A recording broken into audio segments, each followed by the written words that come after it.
Ya nos acompaña en este espacio Hugo Echeverría, abogado y vocero de Más Galápagos, para dialogar sobre si se ha garantizado el control a la captura de tiburones una vez promulgada la ley de pesca.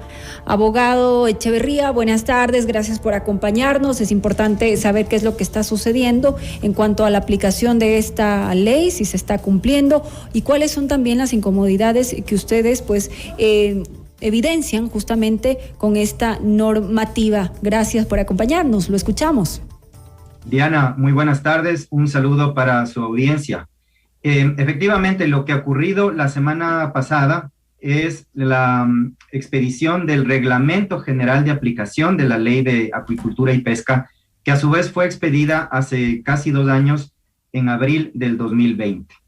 Hay una preocupación del sector de conservación y protección, porque en el reglamento, como hablaremos más adelante, no hay referencias normativas específicas acerca de la regulación de la figura de captura incidental de tiburones, que es un problema que se ha venido visibilizando en los últimos años ante la opinión pública. Es importante que nuestros oyentes entiendan qué comprende la pesca incidental, porque si bien en Ecuador está prohibida la pesca de tiburones, esta pesca incidental justamente lo que hace entender es que sí se permite la captura, pero no específicamente con ese objetivo, para que usted nos dé una visión clara sobre esto.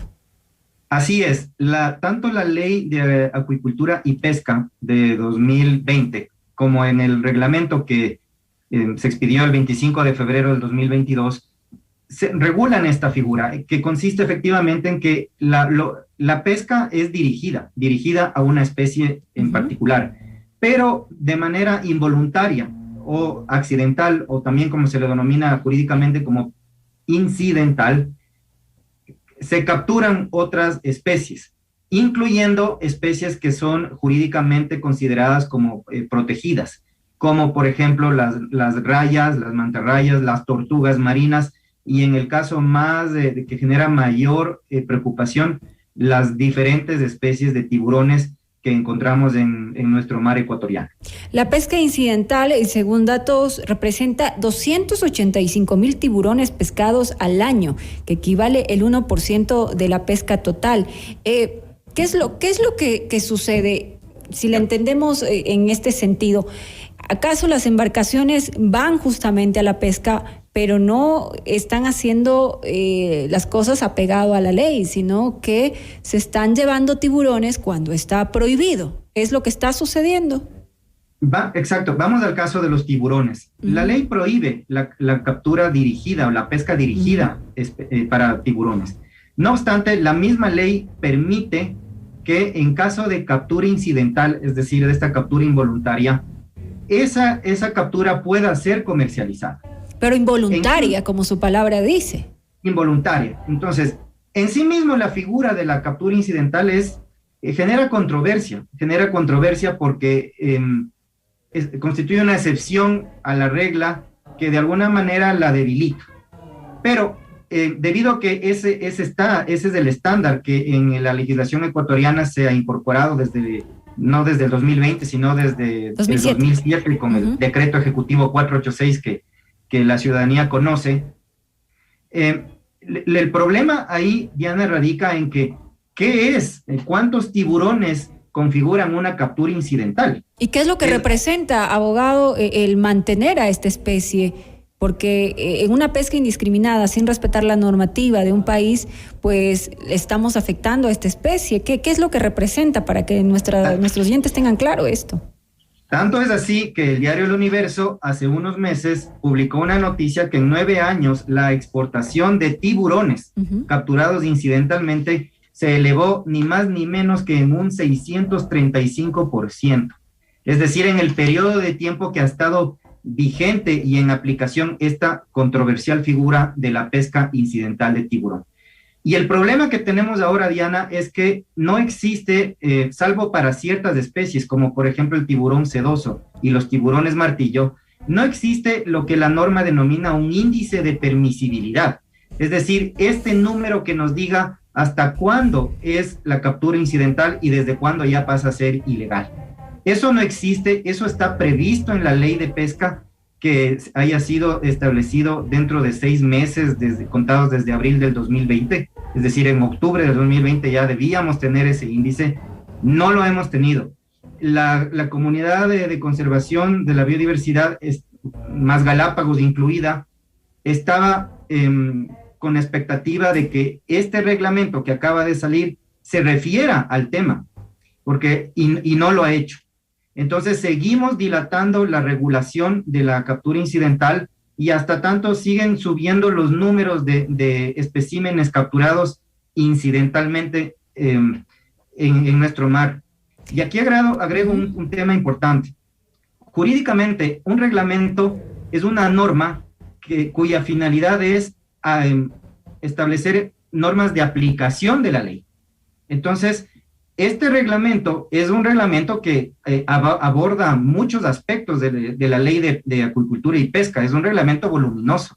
Y por eso es que llama la atención que no haya establecido ni siquiera lineamientos para que el ente rector de pesca proceda o continúe con el análisis del índice de permisibilidad. Doctor, de ahí viene la preocupación. Doctor, es importante lo que usted dice. Justamente este reglamento lo que implica es la aplicación de la ley.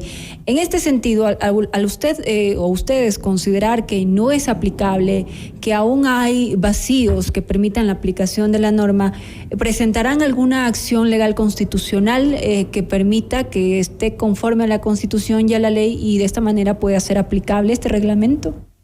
Se están analizando varios escenarios por parte de varios actores, porque esto está generando mucha preocupación.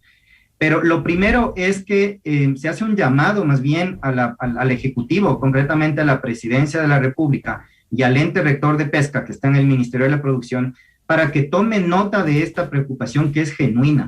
O sea, estamos en un momento desde el 2007 sin normativa clara acerca de cómo regular esta figura que en sí mismo es controversial, como es la pesca incidental, y no hay respuesta. Este espacio del reglamento era muy importante, pues, y ahí hay una omisión notable.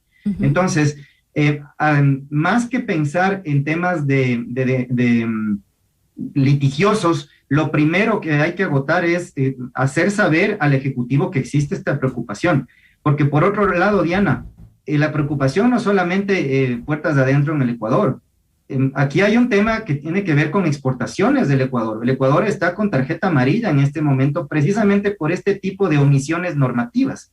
Entonces vamos a ver qué es lo que dice la Unión Europea acerca de esta notable, muy notable omisión normativa del reglamento. Bueno, usted ha mencionado el diálogo, el tratar de tener acercamientos con el Ejecutivo, y justamente hace pocos días, pues, el presidente ha nombrado como consejero al empresario Roque Sevilla, quien pues estará a cargo de planes de protección ambiental en las Islas Galápagos y otros temas y atribuciones que le otorga este decreto. Será importante que ustedes tengan acercamiento también con él para que sus propuestas, sus observaciones en cuanto a esta normativa y el reglamento de aplicación a la ley pues pueda ser escuchado, modificado, o existe una propuesta que pues lleve a un mayor avance lo que ustedes plantean. Ese va a ser el primer camino que Más Galápagos está analizando tomar, sin perjuicio de mencionar que este es un tema constitucional, Diana, porque como sabemos, los reglamentos tienen la misión jurídica de aplicar una ley. De además que la naturaleza tiene derechos, doctor. Y ahí vamos al siguiente tema. Tan es así que la naturaleza tiene derechos que la Corte Constitucional del Ecuador acaba de reconocer a los animales silvestres una protección especial que nace de la Constitución. Y para cerrar este tema también hay que señalar que el Ecuador, por disposición constitucional en el artículo 73 de la norma suprema, debe, este es un mandato constitucional, adoptar medidas de cuidado, medidas para proteger a las especies que están en peligro de extinción, como es el caso de varias especies de tiburones que en este momento son víctimas de la captura incidental. Doctor Echeverría, muchísimas gracias por exponernos este importante tema que a veces se deja pasar de lado, pero que es de relevancia porque son nuestras especies, nuestra naturaleza que está en juego, y esperamos que ustedes puedan tener un acercamiento con el Ejecutivo y puedan llegar a acuerdos importantes en beneficio de nuestra naturaleza que tanto necesita de la conciencia humana. Muchísimas gracias, Diana. Así lo haremos. A usted, gracias. Muchísimas gracias nuevamente a Hugo Echeverría, abogado y vocero de Más Galápagos. Momento de irnos a una pausa. Al regresar continuaremos con más noticias.